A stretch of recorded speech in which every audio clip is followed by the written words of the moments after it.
लोकसभा में अब शपथ के दौरान सदस्य नहीं लगा सकेंगे नारे, स्पीकर ओम बिरला ने नियम में किया संशोधन। लोकसभा के कुछ सदस्यों द्वारा शपथ के दौरान नारेबाजी करने के बाद अध्यक्ष ओम बिरला ने नियम में संशोधन किया है, जिसके मुताबिक निर्वाचित सांसद सदन के सदस्य के रूप में शपथ लेते समय कोई भी अतिरिक्त टिप्पणी नहीं कर सकते। ओम बिरला ने सदन के कामकाज से संबंधित कुछ मामलों को विनियमित करने के लिए अध्यक्ष निर्देशों में निर्देश 1 में एक नया खंड जोड़ा है, जो नियमों का हिस्सा नहीं था। निर्देश 1 में संशोधन के अनुसार नया खंड 3 अब ये कहता है कि एक सदस्य जब शपथ लेगा और उस पर हस्ताक्षर करेगा तो वह उपसर्ग या प्रत्यय के रूप में किसी भी शब्द का उपयोग या अभिव्यक्ति नहीं करेगा, यानी कि कोई टिप्पणी नहीं करेगा। यह संशोधन पिछले सप्ताह शपथ लेते समय कई सदस्यों द्वारा जय संविधान और जय हिंदू राष्ट्र जैसे नारे लगाने की पृष्ठभूमि में आया है। एक सदस्य ने जय फलस्तीन का नारा भी लगाया था, जिस पर भी कई सदस्यों ने आपत्ति भी जताई थी। लोकसभा अध्यक्ष ने सदस्यों से शपथ लेते समय निर्धारित प्रारूप पर काम करने का अनुरोध किया था, लेकिन इसका कोई असर नहीं हुआ। संसदीय कार्य मंत्री किरण रिजिजू ने आरोप लगाया था कि कई सदस्यों ने शपथ लेने या प्रतिज्ञान करने के महत्वपूर्ण अवसर का इस्तेमाल राजनीतिक संदेश भेजने के लिए किया। लोकसभा अध्यक्ष ओम बिरला ने कहा कि 18वीं लोकसभा के पहले सत्र में 103% कामकाज हुआ। बिरला ने बताया कि सत्र के दौरान कुल 7 बैठकें हुई और सदन करीब 34 घंटे तक चला। सत्र के दौरान 539 नवनिर्वाचित सदस्यों ने शपथ ली। इसके अलावा पहले सत्र में ओम बिरला का दोबारा स्पीकर के रूप में चुनाव हुआ और राष्ट्रपति का अभिभाषण भी हुआ। मंगलवार को लोकसभा को अनिश्चितकाल के लिए स्थगित कर दिया गया। ओम बिरला ने यह भी बताया कि राष्ट्रपति के अभिभाषण पर धन्यवाद प्रस्ताव पर चर्चा में 68 सदस्यों ने भाग लिया। 26 जून को हुए लोकसभा अध्यक्ष के चुनाव का जिक्र करते हुए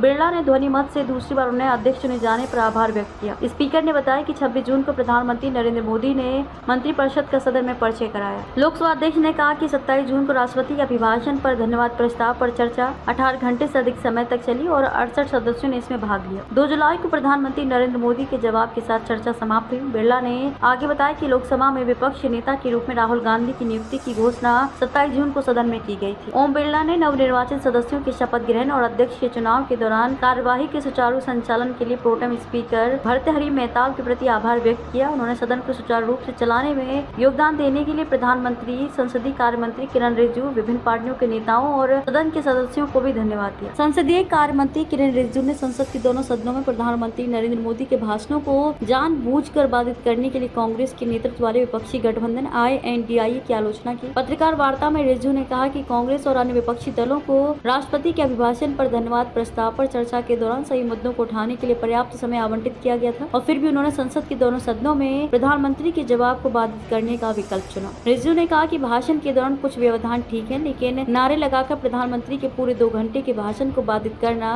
निश्चित रूप से उचित नहीं है। ऐसा कभी नहीं हुआ। मंत्री ने कहा कि सरकार संसद की कार्रवाई को बाधित करने की कांग्रेस की रणनीति को कभी सफल नहीं होने देगी।